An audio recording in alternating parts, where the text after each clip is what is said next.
know that virtual coaching has become more competitive than ever. NASM's got you covered with our virtual coaching course.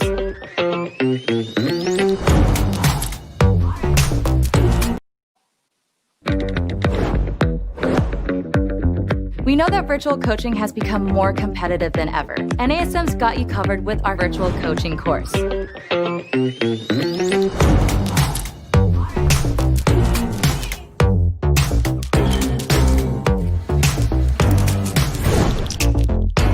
NASM's virtual coaching course provides a complete solution to help you translate your services into a successful virtual platform. This course will give you the tools to build and operate a sustainable virtual business model. The formats may be different, but you're still delivering fitness training and effective behavioral coaching. That doesn't change even if you can't be in the same physical space as your clients. The truth is, this is the way to reach more clients and expand your reach and impact. There's never been a better time to carve out your very own virtual space, and NASM is here to help. Welcome to NASM's virtual coaching.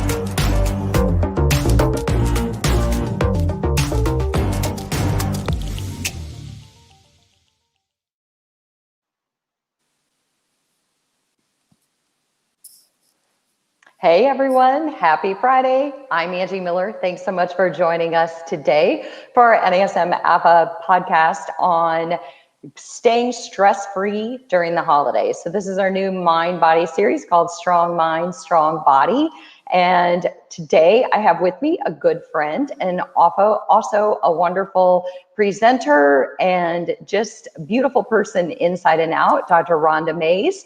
So again, I'm Angie. I'm an NASM Master Instructor, also a licensed clinical mental health counselor. And Rhonda, I'm going to let Rhonda tell you who Rhonda is.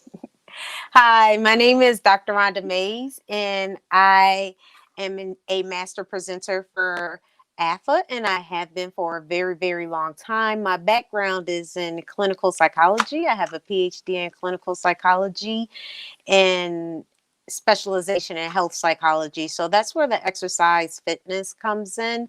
But I just absolutely love just mental health, emotional health, a good mind, body, spirit connection. So I am excited about being here. Good. You know what? That's awesome. You know, it's funny. Rhonda and I met way back in the day when we were both APA presenters. And Rhonda, you were one of the people who helped mentor me on that journey. I met you way back in Chicago. So anytime I'm going to talk about kind of a mental health related topic, when I started this series, my mission was to talk about how to get healthy from the inside out instead of looking healthy from the outside in. I want to talk about how we feel healthy. So today's topic is how to cope with stress during the holidays, especially during the pandemic. So a lot of times stress and holidays are kind of one and the same. For some people, they're awesome, they're fun.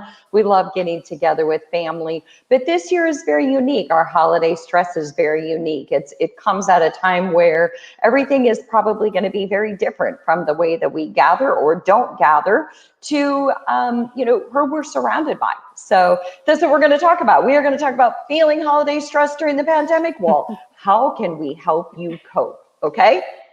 What do you think, Rhonda? I think this is an amazing topic because we are just in a very unique climate all the way around. This is something that none of us in our lifetime have experienced at this magnitude. So it's definitely a topic that needs to be discussed right now. Yeah, it's unprecedented. These are unprecedented times. We didn't have any scope for how to manage these kinds of times. And so now here we are coming up with our first holiday. And I think a lot of people are feeling this extra pressure. So Rhonda and I actually have 9 tips we're going to share with you today on how to help you and your clients cope with stress. Because even if we're naturally resilient people, and I consider myself to be pretty resilient, I think Rhonda is pretty resilient.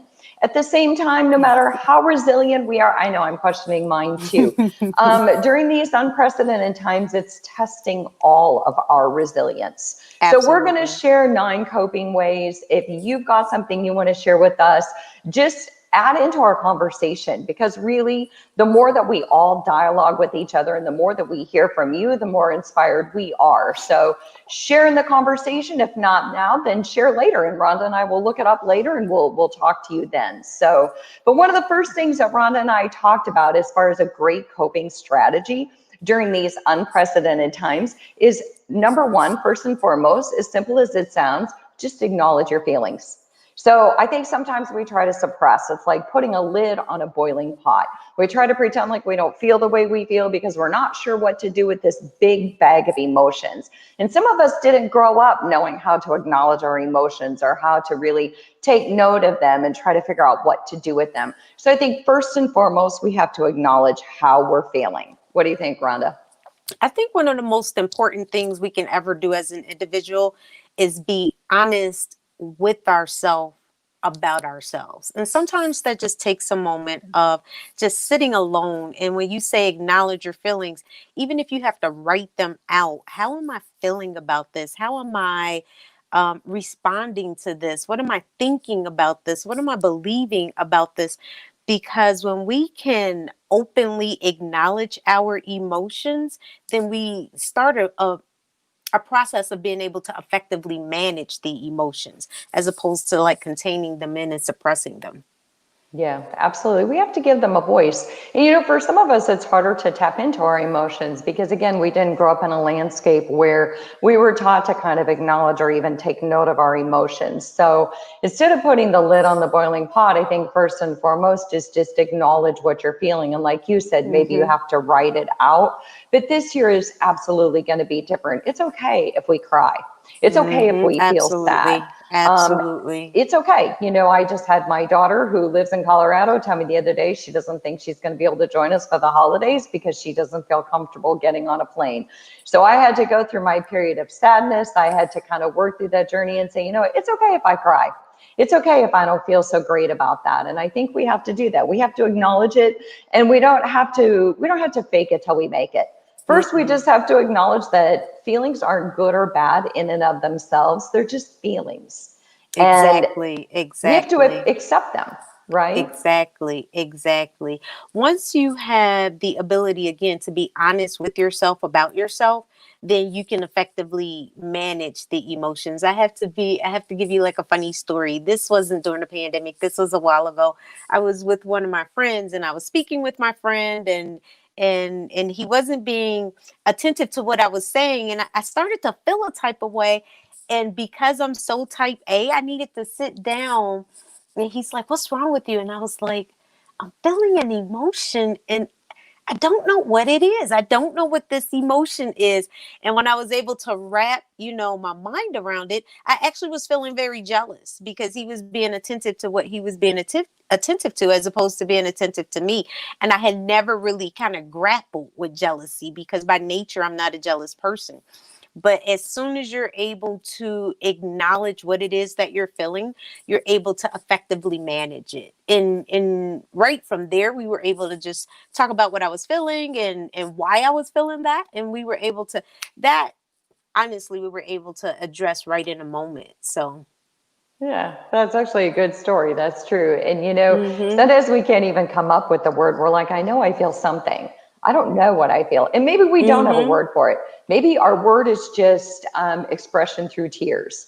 Maybe it's just Mm-hmm. expression through a physical reaction to what we're experiencing. We don't have a word because it's a big mixed bag of words. But I think that Yes. first and foremost, we have to get comfortable acknowledging that it's okay to have these feelings. It's okay that during these unprecedented times, and the fact that this holiday is probably going to look very, very different for a lot of us, it's okay to acknowledge that it kind of sucks and we don't feel so great about it, right? We Exactly. don't have to fake that it's Exactly. going to be this perfect holiday. Exactly. It's going to be very different this year. It definitely is. So that kind of leads me to the second thing we wanted to share. And that was something that Rhonda and I talked a lot about is don't do it alone. Mm-mm. Share our vulnerabilities. Stories have more power when we share them with others. It's okay to be vulnerable. I went to a book club last night and we social distance. We sit outside in a fire, by the fire. And last Nice. night, a lot of vulnerability came up. A lot of people shared how they're feeling about the holidays this year and how they're feeling about the pandemic and how they're, they feel like they're short-tempered, or they don't feel like they have the joy that they usually have about the holiday. And when I came home, I felt like I really got back from that in more ways than just talking about the book. I got back this validation that my story helped other people in their journey, and their story helped me in mine. There's validation in knowing that we're not alone in our experiences. There truly is. The one of the things that I've actually recommended to a couple of my clients, because they don't necessarily feel comfortable being vulnerable in front of a group or being exposing themselves. So actually, one of the things that I had recommended, which is actually working out pretty well, is going on a platform where the username conceals your identity, but the story is very real. That way, you're able to like share, engage, interact, relieve, drop some baggage off, but you still have your anonymity. Like no one knows exactly who you are, but you're still able to kind of get the benefit of processing what it is that you feel you need to express. I actually love that a lot. I think that, there is some, as much as social media has changed the world, some good, some bad, I do love the anonymity of online platforms. I do love that, like you said, you can be more authentic with your story, but you don't have to give away yourself. And in fact, Rhonda and I had a good conversation earlier about kind of guarding your heart and protecting your story, and sometimes making sure that before we share our story, we have dealt with it ourselves. Because anytime we share our story and we invite someone in, now we also have to kind of invite in their emotions. So if I call my sister and I tell her something that's going on in my life, and maybe I've somewhat worked through it, well, now she's going to pick it up, and because she loves and cares about me, she kind of has to work through it. And now I might be picking up a little bit on her emotions, and then it kind of doubles down on me having to manage this whole situation. So anonymity can have a place in that. Yes, absolutely. But another thing I hear from my clients is, I don't want to share my story because I don't want to worry, my partner, my dad, my mom, my sister. And my response to that is, generally, people pick up on our energy. Our family picks up on our energy. They kind of know if something's going on. It's actually more, I would argue or challenge that it's more of a burden to me if I know something's going on with my daughter, but she's trying to protect me by not telling me. I'm going to probably be more concerned, and my imagination's going to go crazy. And I'm going to make up her problem to probably be way bigger than it actually is. Right? Exactly. That is so true, because what happens when we don't share, and those people that are close to you are either able to read your body language, your tone, your inflections, then the story becomes so huge in their head. The thing that's not being shared, like that pink elephant that we don't address, becomes so big inside of the room that, again, if we were just to kind of open up and share and know that it's not a burden. These are people that love you. These are people that care about you. We might not necessarily have the answers. We might not necessarily know what to do, but sometimes you can release a thing and we could just sit there and breathe the same air. And that within itself can be very healing. Absolutely. And sometimes I think we have to give people permission that that's okay. I'm going to share this with you, and I just want you to sit with it alongside of me, but I'm not expecting you to fix it, because I know there's no quick fix. But, I say that stories shared are stories divided, but stories that we keep in and suppress kind of grow to be their own monster. Right? Because it goes back to the lid on the boiling pot. If I try to suppress it, it's going to have more power over me. If I share it with somebody, I'm kind of dividing the worry, so to speak. Even if someone just sits with me, they don't have to solve my problem. Exactly. So, don't think we're burdening other people, right? Just not at share all. that story, divide the concern a little bit, and know that people are going to pick up on that energy anyway. And so it's probably better if we're just authentic about where we're at.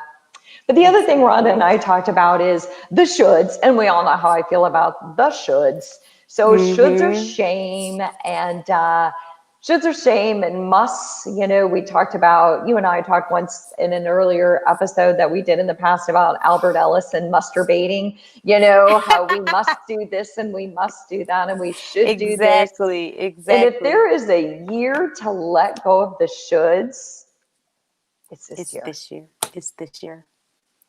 There's no should. We have to Mm-mm. kind of let go of tradition. And I hate to say that, but this year, every tradition I ever established with my little family of four just flew up in flames when my daughter said she wasn't coming home.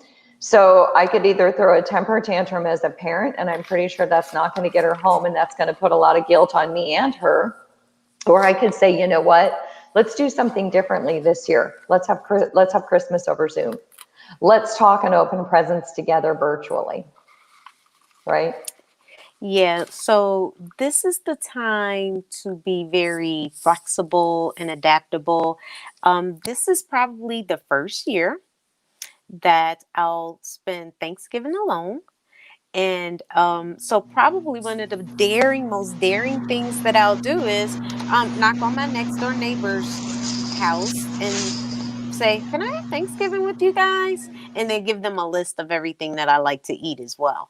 So, but yeah, this is definitely the year, like with restricted travels and so many other parameters put in place, where we have to be just flexible and adaptable. And like you said, let go of some traditions, hold on to what it is that we can hold on, but also be creative and open so that we can continue to move along day by day in a very balanced and healthy way. Yeah. Allow space for there to be a different way of moving, if only for this year, right? Exactly. If Exactly. if only for this year. It doesn't mean we have to set a new tradition where every year we have the holidays over Zoom, but it could just be that this year we're going to have the holidays over Zoom. It's and just kind of finding new ways to be together, because there's just no Mm-hmm. yardstick to measure what this year is supposed to look like. It's going to look different for everyone. It And really is.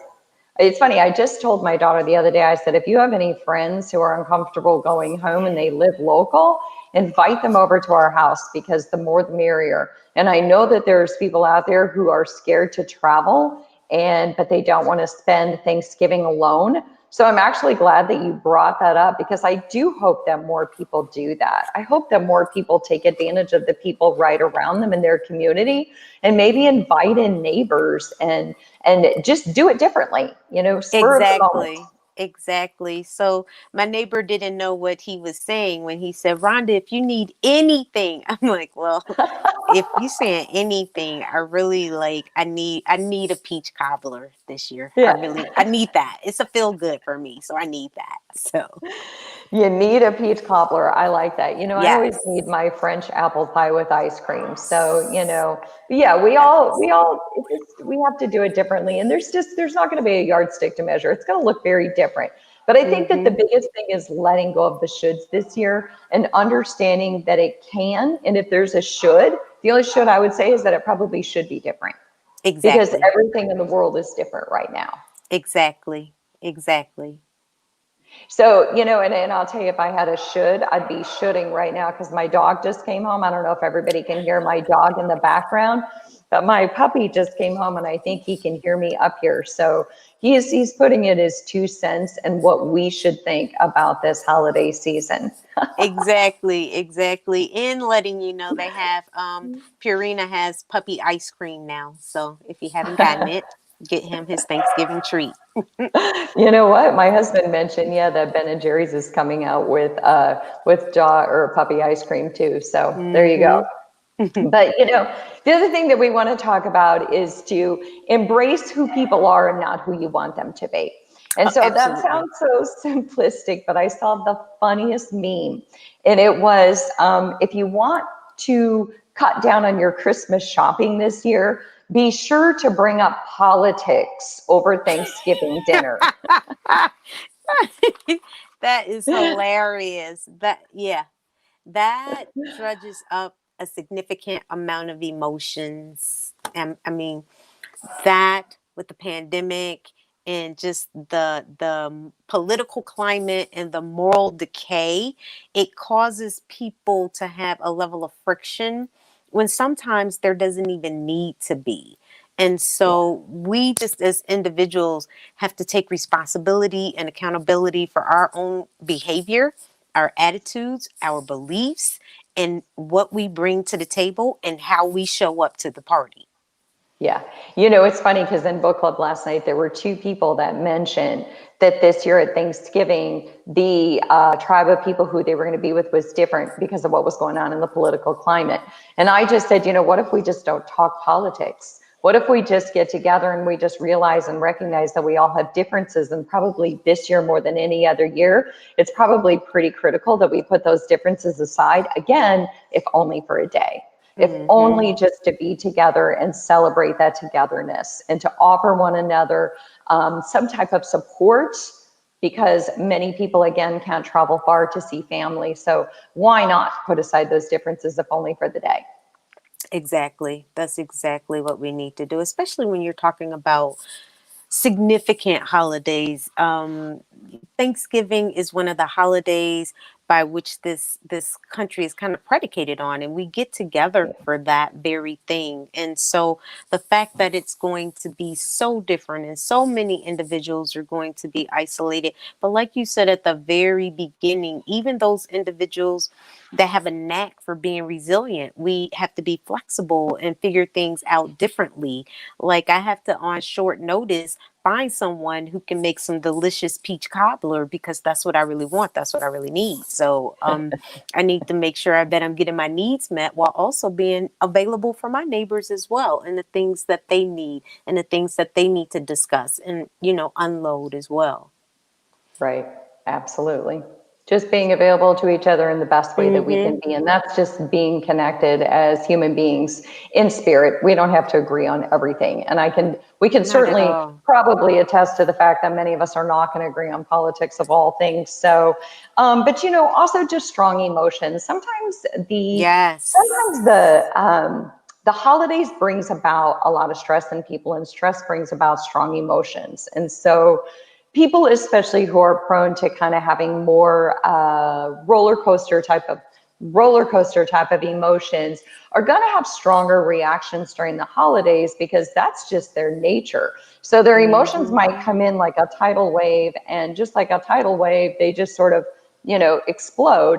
But I always remind people that when people have a lot of strong emotion and it comes out like that, that's a reflection on where they are. It's not a reflection on us. So I visualize the table between you and the other person. They Yes. put something Yep. out on the table. I don't have to pick it up. I Not can at walk all. away from it, just like I'm going to try to walk away from that French apple pie on Thanksgiving. I can walk away from it. I do not have to pick it up and try to, piece it together or help this person figure it out. I can just say, you know what, that was a lot of emotion, but that's not my emotion. Exactly. And my natural tendency is to take all of the dessert that's on the table and walk away with that and leave the emotions there. Because again, the only person that we can be responsible and accountable for is ourselves and what we bring. And sometimes you'll notice if you are in a situation where emotions are raging and everything is escalated, sometimes people will migrate towards the calmness that you Mhm. bring. They will migrate towards and start to kind of calm down towards the calm that you're bringing. So, Yeah, that's the same thing that goes along with, I usually say that if people's voices are escalating, the person in the room who lowers their voice and whispers is the one that everyone's going to pay attention to. Mostly exactly. because it drives down everyone's nervous system, but also because you have to quiet yourself in order to hear what the other person is saying, right? Exactly. So the soft-spoken person generally carries more authority, so to speak, in the room, and more people are going to pay attention to them. So yeah, if you Hmm. really want to quiet down a brawl, be the one who's whispering or the one who is Exactly. the calmest in the room. But the other Hmm. thing that I want to say about that is it's just too about kind of positive control. I like to talk to people about positive control, and all Mm-hmm. that's going on. Where do you have positive control?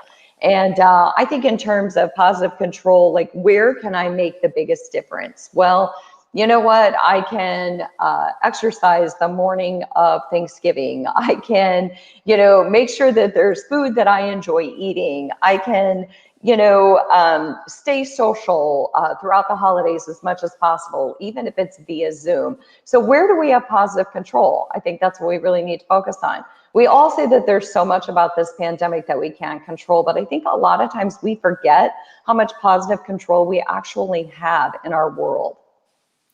That's so true. And actually, one of the things you'll think that like this is ironic, but one of the things that I have oftentimes recommended when people are in like high stress situations is to try something new. Do a new activity, something that's out of your comfort zone, something that's completely different from anything that you've ever done before. And as you begin the process of jumping this hurdle, your brain chemistry begins to shift, and like the myelin, which is known as your white matter in your brain, actually begins to become more dense, and your learning curve increases. And as you begin to gain mastery over this new activity, you'll find that you actually had way more control and self-control in your life than you even realized. But it sometimes just take doing something very different, something that you haven't done before. Like if you're a runner, you might want to try riding the bike. Yeah. So That's an interesting one. I just saw a friend post the other day that she was learning violin. And exactly. we have a piano that my girls don't play anymore, and I've never learned to play. And I was thinking about that. And I've heard a lot of friends tell me actually that they're trying things during the pandemic that they would have never tried before. I'm trying monovision. Does that count? So I'm trying where I'm wearing the contact that sees up close in my right eye, and then my left eye sees far away. And so other than me feeling a little off my equilibrium and, a little like I've had something to drink once in a while, I'm kind of liking it because I can see up close, but I can see far away. Exactly.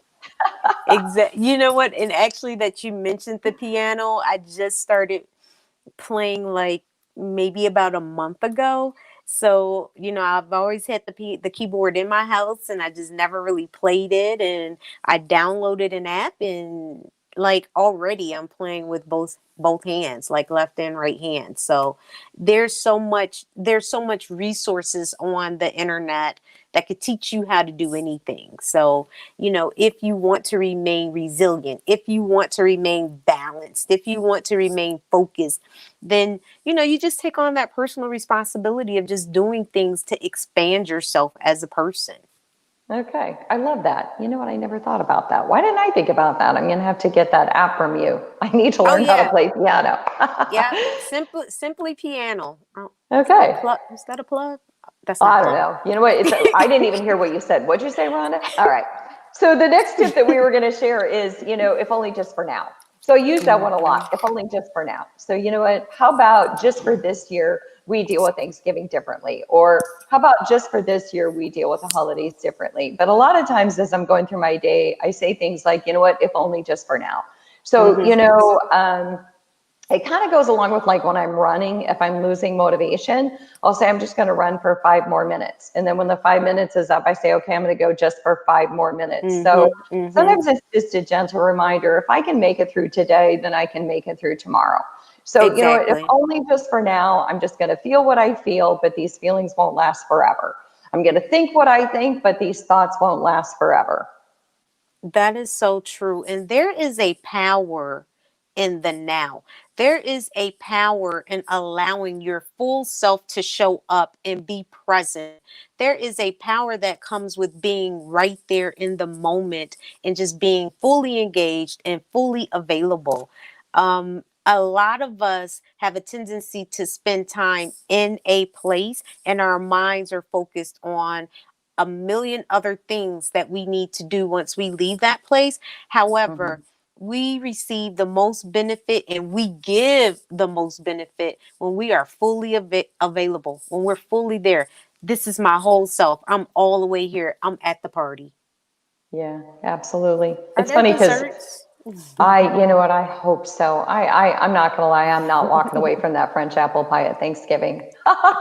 That's a fantasy. Exactly. But you know, it's funny that just for now, my daughter texted me earlier and she's not loving her job right now, and now's not the time to Mm-hmm. look for a new job. And so I use that, you know, if only just for today. You know what, Mm-hmm. just get through Mm-hmm. today. And then on Mm-hmm. Monday, tell yourself, okay, I'm just gonna get through Monday.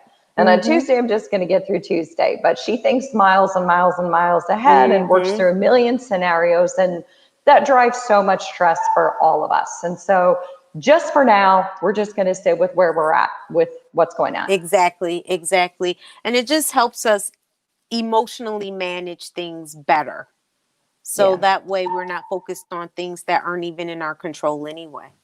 absolutely. So the other thing that we talked about is, you know, check in with yourself. So, and that's my puppy barking outside of my door. I'm not really sure where my puppy sitter went. So what I'm sitting with right now is, if only just for now, I allow my puppy to bark, maybe, you know, maybe the puppy sitter will come get him. But the other thing that we talked about is check in with yourself and be honest. So, you know, this goes along with the very first thing that we said, which was Yep. just accept what we feel. But we have to be able to check in with ourselves Yep. and be honest. So I wrote down a list of questions that I'll ask my clients to ask themselves. And I think some of these are good. So things like, you know, am I okay? And Mm-hmm. people are like, well, how do I know I'm okay? So my question is, are you going to work every day? Are you getting up in the morning? Are you getting dressed? Are you brushing your teeth? Are you showering? Are you staying engaged with the people you love, or are you disengaged? Do you Mm-hmm. feel like you have one emotion that outweighs all the others? Are you angry all the time? Do you Mm-hmm. cry a lot? So check in with yourself and take notes, maybe write down. If I had to do an authentic assessment of myself, if I were my physician, what would I say about myself right now? What do you think? I think you're absolutely correct. And it goes back to what we were saying initially. When you have the opportunity to be honest with yourself, and like the questions that you would, ask your clients, then they know, once they've had that opportunity to self reflect, they know how much of themselves they're able to give, and when they need to pull back, how available they can be, and when they're just not good company. Sometimes I've been invited to some place and I'm just like, I'm not real good company right now. So I just kind of need to step back and take care of myself. Because if we don't have that authentic moment with ourselves, then we sometimes have the potential to disconnect with ourselves because we're just being pulled and stretched in too many different Yeah. ways, which causes a little resentment. And you don't want to have that type of emotion build up inside of you. Yeah, I agree. And that's the thing, you know, we really have to be honest and authentic with ourselves if we can be honest, if we expect to be honest and authentic with other people. I kind of have Mm-hmm. to check in and know, you know, am I being kind of spicy? Am I jumping down people's throats one too many times? Is there, you know, if somebody were to describe how I've been toward them lately, what would be a word that they would use? And then, like you said, then I have to know if I need to pull back, right? Do I need to pull back on some Mm-hmm. things so that I don't get resentful, or so that I don't take up the energy in the room in a negative way? Exactly. Exactly. So after you check in, you know, I think the key is after you do this self-check, people are like, well, what do I do with this bundle of stuff that I just realized about myself? And I think the key there is then our next point is, you know, reach out for help if you need to. So if Mm-hmm. you check in Mm-hmm. with yourself and if you find that you're angry all the time, and we know that anger is often just a strong emotion that is a mask for sadness or despair.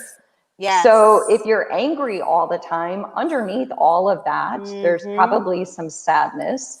If you're stressed, if you're tired, if you feel like, you know, if you're starting to play the martyr or you're getting a little codependent, then it might be time for you to reach out and get help. And when people say, well, I don't have time to get help, well, I think you might not have time not to get help. Is that a Exactly. triple negative? Exactly. Exactly. Because if we allow ourselves to remain in a situation where we become more and more stressed, that actually has a negative impact on our immunity system. So it's important that we take care of ourselves. It's imperative that we eat right. It's imperative that we exercise. It's imperative that we connect with others, because as we are going through a pandemic, we need to keep our immunity system at an optimal level. We could do something just as simple as laughing with someone else. Laughing with someone else increases our oxygen uptake. It decreases our blood pressure. It decreases our stress levels. So it's just a simple thing like that, where connecting with someone else in a positive way. If you don't want to connect with someone and reveal your identity, I've had several clients who have been able to successfully go onto some level of social platform where people are having discussions all the time about everything. And you can go and have a very real discussion while keeping your personal identity confidential. Yeah, I just think that is just such an amazing tip. I really do. And so I think what goes along with all of that is, our last tip is just when you feel like you have the least amount of time to do something is probably when you need it the most. So often when people say, I don't have time to exercise, I go, yep, and that's probably when you need it the most. Or I don't have time to eat right. That's probably when you need to eat right the most. So, the small things add up. When you say, I don't have time to connect with friends, I don't have time to join a book club, I hear I don't have time so many times that I want to right? If one more person says, I don't have time, none of us have time, because time is elusive, but yet we all have the same amount of time. So how are we going to spend it? Are we going to spend it in a bad space or in a good space? Are we going to spend it projecting onto everybody? Or are we going to spend it trying to find healthy ways to deal? So when you feel like you have the least amount of time to do something, it's probably when you need it the most. And I'm laughing because, this is the time when I decided I'm going to start riding a bike. So I set up this whole Peloton scenario in my house, and I'm like, I'm going to learn this new skill. I'm going to get on. I'm going to do Peloton all the time. And, my central nervous system is going to have this conversation with my neuromuscular system. And because I'm a runner, I'm a walker. I can go miles and miles and miles. My body is very efficient. My central nervous system has this ongoing conversation with my neuromuscular system. But when I got on that bike, my body said to me, what in the world are you doing? What is this thing that you're doing? Yes. You've been engaging in hip flexion, knee flexion, hip extension, knee extension all these years, but never in this continuous rotational way. What are you doing? And I want to say, for an entire week, my entire body from like neck down, I could barely move. And Oh, it's wow. almost just comical that I could have, worked out for as long as I have in my life and pull on a new activity that I felt like I never even had time to do. Now I find myself not doing it. It's like I do it all the time now. It's a part of my life. And so as soon as we stop with the I should, or I could have, or I shouldn't have, and we just get up and do it. Yeah. That's another plug, right? We just get up and do it. Then we actually find it benefits us so much more than the mind game that we do about not doing it. Yeah, for sure. It takes a lot of energy to sit in our muck, so to speak. And It does. it releases a lot of energy to actually get up and take action, even if it's the smallest action. So those are our 9 ways. Number 1, acknowledge your feelings. Number 2, don't do it alone. Share your story with other people. Number 3, be realistic and be careful with the shoulds, because this year there are no shoulds. Everything can and will be different. Number 4, embrace who people are, not who you want them to be, because people are just, as Papa used to say, I am's who I am. I love Okay, so I just aged myself. And then number 6, if only just for now. You know what? Just for today. And number 7, check in with yourself and be honest. Number 8, get help if you need it. And number 9, when you say, I don't have time, really stop and reflect. Because a lot of times the thing we think we don't have time for is the thing that we need the most. And number 10, eat peach cobbler with ice cream. With ice cream. Yeah. You know what? Yeah, exactly. You know what? Live a little. And that's what I'll say as I'm eating my apple pie. I'll say, if only just for now, I'm going to enjoy this apple pie. Love it. I absolutely love it. So you know what? Thanks to all of you for joining us. These were our tips for coping with stress during the holidays. And you know what? Don't do it alone. Be vulnerable, share your story, allow other people in, invite your neighbors, do what you need to do, because these are unprecedented times. So it makes sense to me that all of us feel differently. It makes sense to me that all of us, no matter how naturally resilient, are feeling a little bit not so resilient. Okay, so hopefully these tips will help. So thanks to all of you at AFA and NASM for joining Dr. Rhonda Mays and I today. Thanks to you, Rhonda. And, thank you for having me. I thoroughly enjoyed you as always. All right. I hope everybody has a great weekend. Thanks so much. Have a good